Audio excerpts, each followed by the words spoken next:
In July 1951, a historian named Richard Amero watched smoke rise from inside the Cabrillo Bridge. He wrote that the fire was an omen. He was right.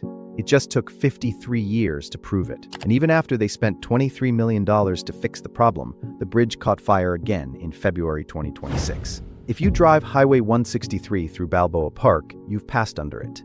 The bridge stretches 916 feet across Cabrillo Canyon, and it sits 120 feet above the freeway below. Workers built it for the Panama, California Exposition, the event that put Balboa Park on the map. Franklin D. Roosevelt dedicated it in April of 1914, when he was still Assistant Secretary of the Navy. For the first 2 years, only VIPs could drive across. Everyone else walked. You can't see it from below, but the bridge is basically a shell. Workers poured concrete around wooden forms to build the 7 arches, using over 1 million board feet of redwood. They left the wood inside the 14 hollow pillars. That lumber sat in the dark for decades, drying out as the city grew around it and traffic got heavier. It was still there in 1951, and it was still sitting there when the bridge turned 90 in 2004. In July 1951, a small fire ignited in the easternmost span of the bridge. The redwood timbers within a hollow pillar smoldered for several hours before firefighters managed to put it out completely. After that, the incident disappeared from the public record. The city filed a report, patched the concrete, and moved on.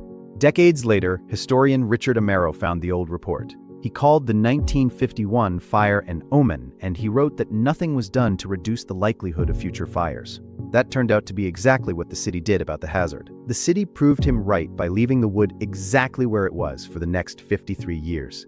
They never removed the wood, never sealed the pillars, and never added fire suppression in the hollow cavities. The old timber stayed where it was, drying out while traffic passed overhead on a bridge that had already caught fire once. Richard Amero was the guy who saw the pattern nobody else noticed. He wrote it down, filed it away, and watched the city ignore it while drivers crossed above the same redwood that had already burned. By the time the 2000s arrived, that wood had been sitting in the dark for nearly 90 years. Amero died before he could see the second fire. His warning stayed in the archives for 53 years, waiting for the bridge to burn again. The fire erupted before dawn on June 17, 2004. It started within the hollow support columns where the aged redwood forms from 1914 had been drying out for 90 years.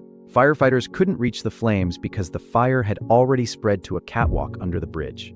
The only way to get water and foam into the pillars was to cut through the sidewalk from above. They brought in jackhammers and saws, cut holes directly through the bridge's concrete sidewalk above the burning wood, and pumped in foam and water through those openings for hours, until the fire was finally out. If you walk across the bridge today, you can still spot the patched concrete where firefighters cut through that morning, and you can see where they had to reach through the concrete deck to get to a fire burning inside a bridge most people thought was solid stone.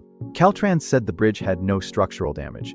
They closed the Cabrillo freeway below for hours while crews inspected the span. But arson inspectors never figured out exactly how the fire started. Someone called in 2 other blazes in the Balboa Park area within several hours of the bridge fire. The cause of the 2004 fire is still unknown.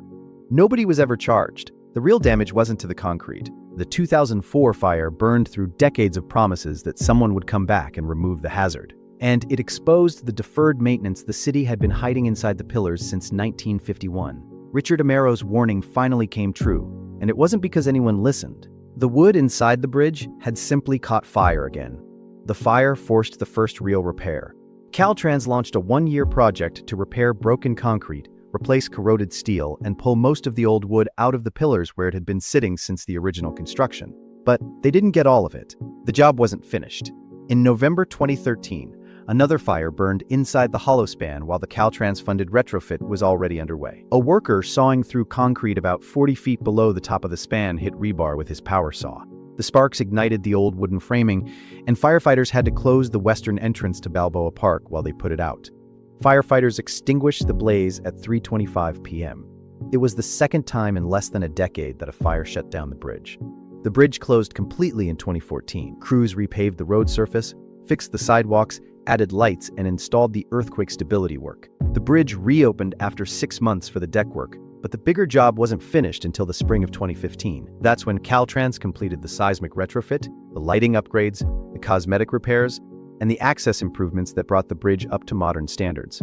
Over 250 tradespeople worked on the project. The total construction cost was about $23.3 million, and the retrofit was designed to stay hidden inside the structure so the bridge would keep its original appearance. Drivers on Highway 163 would never know how much steel and concrete had been added inside. Nobody driving underneath would have noticed the difference. The project won a Construction Excellence Award from the San Diego AGC in 2015, and it won a Caltrans Seismic Safety Award in 2017. From the 1951 warning to the 2015 full retrofit, it took 64 years for the city to fully address what Amero had predicted. The retrofit was supposed to end the story, but it didn't. On February 20th, 2026, San Diego Fire Rescue got a call around 5:30 a.m. Smoke was rising from inside, one of the towering pylons. When crews arrived, they realized the fire was burning at several levels within the hollow concrete pillar. No one appeared to be inside the structure. A fire department spokesperson named Jason Shanley told reporters it appeared to be rubbish burning inside the pylon. As for the cause of the fire, officials said it had yet to be determined, including whether someone had gained access to the area and set it. Shanley said something else that matters. He told reporters, "This has happened before, so this is a fire we're used to." SR 163 was shut down for the initial response, and by noon, at least one lane was still closed while city crews worked to weld the bridge. A bridge made of steel and concrete has caught fire 4 times now. The question nobody's answered is whether someone keeps lighting it. If you want to know what else the city patched and walked away from, the receipts are in the archives. The next story is already waiting.